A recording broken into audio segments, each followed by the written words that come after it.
Good morning friends. तर आज आपण बघणार आहोत basic elements of pneumatic system. तर सर्वात पहिल्यांदा आपण त्याचे कन्स्ट्रक्शन बघून घेऊया. Intake filter, compressor, cooler, separator, receiver, control valve, actuator, secondary air treatment, pressure switch, control, motor control centre. ह्यामध्ये एअर ही इनटेक फिल्टरमध्ये एंटर होत असते. इथे एअर फिल्टर होऊन कॉम्प्रेसरला प्रोव्हाइड केले जाते. कॉम्प्रेसरमध्ये एअर ही कंप्रेस होते आणि त्याचं प्रेशर इन्क्रीज होतं आणि कंप्रेस एअर ही कूलरमध्ये ट्रान्सफर केल्या जाते. कूलरमध्ये एअर कंप्रेस केल्यामुळे एअर हीट होत असते, त्यामुळे कूलरमध्ये ती कूल होत असते.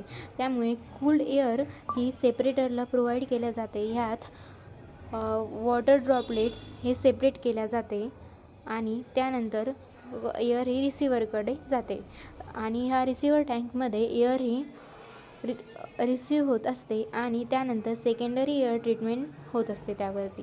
त्यानंतर एअर ही ॲक्च्युएटरला जाते थ्रू द कंट्रोल वॉल्व आणि कंट्रोल वॉल्व एअरला कंट्रोल करण्याचं काम करतं.